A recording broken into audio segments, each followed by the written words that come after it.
Hi, everybody. It's Aubrey, and I have this slideshow. I want to outline the 5-step process I use to support empaths in grounding into their authenticity so they can create an impact in the world. And right now, as we know, it's a really, really important time to just work on moving self-doubt and insecurities and anything that might be holding us back or keeping us just feeling stuck, and working on healing whatever is coming up for us so we can step out and really support the world in a bigger way. So the first step to this process is really about acknowledging the specific changes that need to be made. And it's pretty easy to understand where we don't, or it's pretty easy to recognize what's not working for us. And so it's really important to understand that if this is no longer a problem, this is going to be its replacement. So getting really clear with specific moments, specific people, specific situations where we feel drained, where we feel like, where we just want change, basically. So getting very clear with specific things that we want changed and what we'd like to see instead, and how get in touch with the visceral sense, with the physical sensations of how will it feel to have that?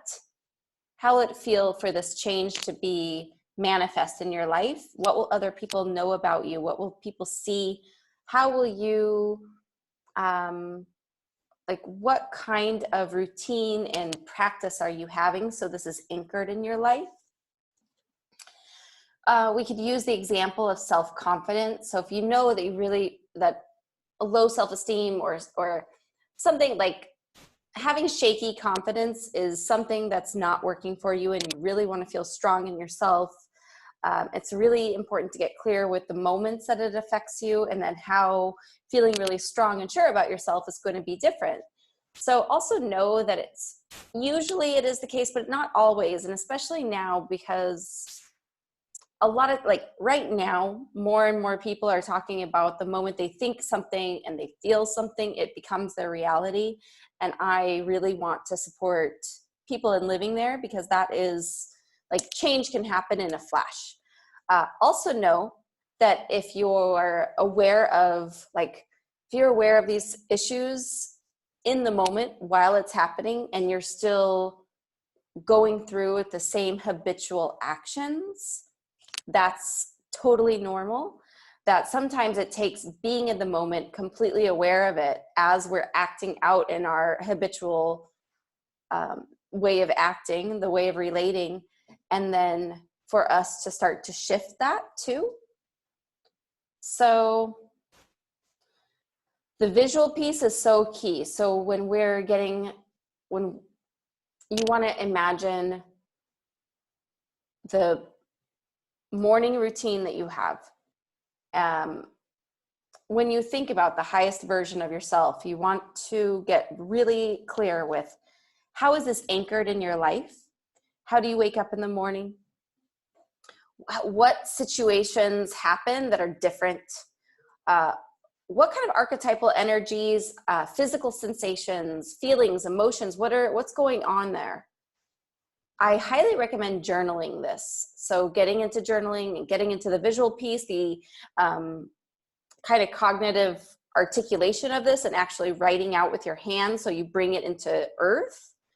I feel like that's such a great exercise. So if you want to go back through this, I recommend to journal out these prompts. What situations pull you out of your energy, or what situations allow you to feel depleted energetically? How do you see those situations? If you could see them ideally, what does that look like to you? In general, what do you already do to bring your energy back or to support yourself energetically? We want to lean into what works for you, and then we could talk about different ways of doing that as well. But let's get really clear with what's already working for you right now. And again, what archetypes and emotions and physical qualities are present when you're bringing your energy back, when you're feeling emotionally fueled, and you have that back in your life, what's going on there. So we'll talk, what is an archetype really? An archetype is when we combine the mythologies, the philosophical outlooks, the different stories, when we talk about different historical events or different cultural systems, things that we have an affinity towards, things that are like really special to us. And if that shows up in an action, if it shows up in a reaction, it shows up in an inhibition even, that's going to be an archetype. So whenever we are interacting with someone, I'll finish. Whenever we're interacting with someone, we have an archetypal combination interacting with an archetypal combination. And so if there's something that's like really bothering us, if there's a situation, we leave it and we're like, why was that so weird? We can analyze it archetypally to get a lot of clarity, to get a lot of, so we can have this bird's eye view about things that might feel personal. We can take that personal, we can just observe it impersonally, so we can gain wisdom and work with it with a lot more strength. And as an alchemist, we can transmute the energy so we can go in and interact with people in a way that doesn't deplete us, that doesn't pull us out of our center.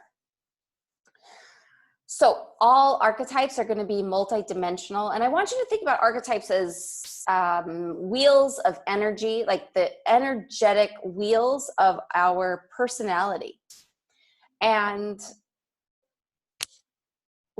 all of these archetypes have a neutral desire, a negative shadow aspect, and a positive potential aspect.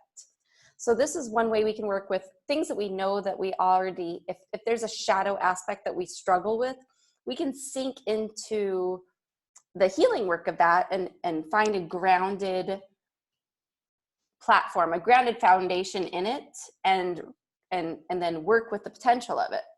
So when we can really own our shadows and ground into our shadows is when we can really reach the potential of what they're asking for. We can break down any archetype this way. I want to give you the ability to read archetypes, to understand situations that you're interacting with, and how to really work with it with a lot of strength and a lot of clarity and energetic alchemy, to just to move through things without feeling like you're a hamster wheel, like a hamster stuck in a wheel going around and around in like a drama cycle. So we can look at where we feel stuck. And we could look at how we want to move on to the next thing, to the higher expression of the next thing. So let's talk about mindset and archetypes. Think about it this way. So our primal animal thinking brain is called the amygdala. It can be represented by survival archetypes. I'll get more into that later, but I just want to give you this outline, this approach. So when we look at our survival patterns, it's going to bring up our sacred shadow work. And it doesn't matter how much you have already worked on your shadow aspects or triggers that have come up for you. Wherever you are in your healing journey, this is going to bring up and wake us up to patterns that we were not aware of. And really understand that having an aversion to this or having resistance to this work is so normal, but this is really about radical self-acceptance. So the first step is really witnessing survival patterns while we're in them. We're able to notice it, we're able to gain a new perspective, we're able to understand them elementally, archetypally, and move through them. As we observe them, we learn how to shift the energy. We can create a new practice to work with it. We can do some healing work We can do healing work in a really transformational way and ground into a new way of being. So this is really the process of operating from the primal amygdala, the back part of our brain, to our frontal lobe. So accessing our vision, our spirituality, accessing our thinking brain. And I don't want this to be about thoughts are better than feelings, because these survival patterns are just deeply ingrained into our feeling body. But this is doing a lot of healing work to support the subconscious patterns that we react from and act from, and that aren't serving us, that are holding us back. So we'll talk more about that in the future. This is cool stuff, and I get really excited as I talk about it. Also, if you have any questions about this too, please just comment below and I'd be happy to respond to you. So looking at these patterns are going to wake us up to places that we want healing. We're going to see where we want to create change. There are places that we can be more confident, more compassionate, and more forgiving towards ourselves, towards others. The bottom energy centers in our body are going to, they relate to our feelings of belonging, safety, and worthiness. And that's really, our survival energy centers, our lower energy centers, our earth centers, how we have built our relationships, how our thought processes were, as we were raised as children, our minds developed, and a lot of our patterns, the way we think and the way we see and the way we perceive, is going to go back to our childhood. So this is going to bring up a lot of stuff for us. So we all have survival skills. We all had a way of learning how to feel loved, how to express our personal will, how to get our agenda across. We're going to talk more about survival energy. So it's very normal to have an aversion to doing this work. But I really want to support you in feeling strong in the vision and the spiritual aspects of what you already are, who you already are spiritually and as a visionary, rather than, we're going to focus on the survival patterns after we get very strong in our spiritual vision. So shadow work requires a lot of radical self-love. We're going to shine a flashlight in the areas that we might be oblivious to. So we're going to, we are aware about some things. We have a lot of awareness around our patterns that don't work for us, but we're going to learn some more. So I'm just inviting you to face these things, and it's really okay. This is about radical self-love, right? So it's like, these patterns that have been in me since I was very young are okay. I'm okay. This is okay.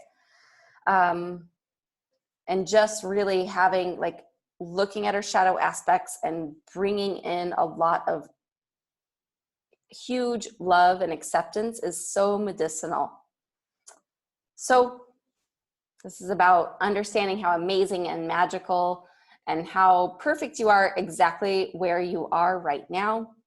And we're just going to be kind of waking up and sinking into grounding into our higher potential and the authentic parts of our soul, rather than operating from the survival skills that we learned on the earth.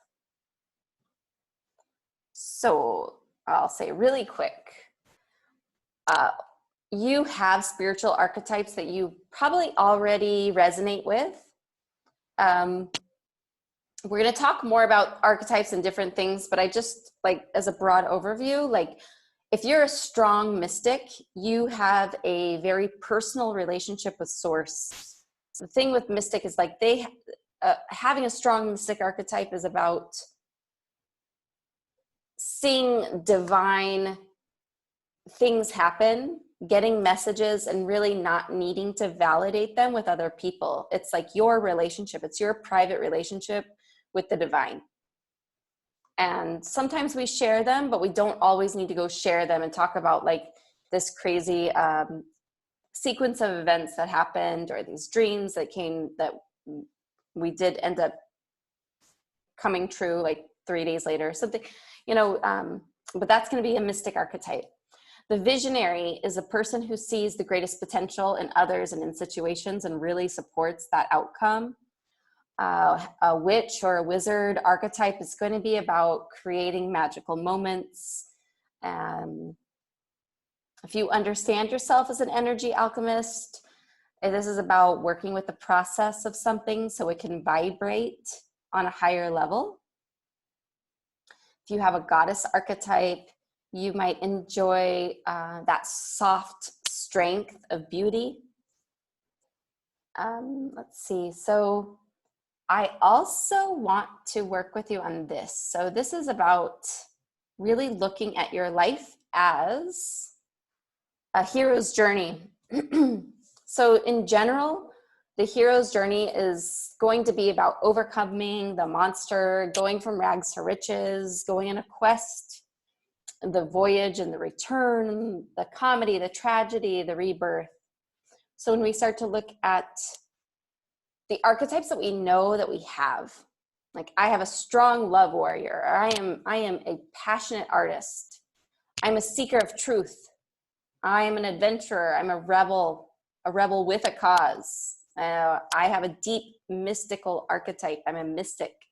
So it's really like understanding the strong archetypes, the strong spiritual archetypes that you have. We'll discover more, but what do you already know? Because I'm sure you know that you have some things already. And looking at like what problems are you going through right now? What are you trying to overcome? Where are you going? What is the threshold? What is it going to look like when you step into something new? What is that threshold, the metaphorical threshold about? And you're going into a place of the unknown. So what kind of tools do you think you need? You might discover something, but if you could just imagine, what kind of tools do you feel like will help you as you go into the space of the unknown? Maybe it's a specific guide, maybe it's things that you're already working with. So, and then through this space of the unknown, we'll experience a transformation, and then we'll experience that return. So this is what I have for you today. But this is the model that I enjoy working with people to support their process and really going into a new place that they haven't been before, recognizing where their healing work is,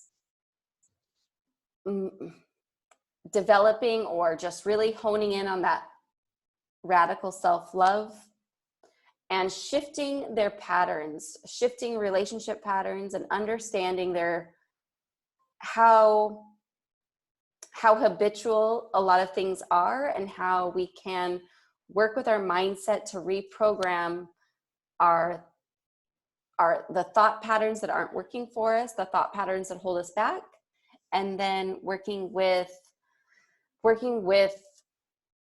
understanding the archetypes and the energetic aspects of how we can anchor this into our body so we can work with our mindset and our felt sense and work with the ultimate material manifestation of something new for ourselves. So this is what I have. Let me know if you have any questions. I will continue sharing this information. I've taken a break, but I'm back, and I've restructured my program. I'm working on a new class. I'm going to have a challenge, a free challenge soon. So I'm working on all of that, but this is what I have today, and just I'll have something new for you soon. So let me know if you have any questions, and I will talk to you very soon. Bye.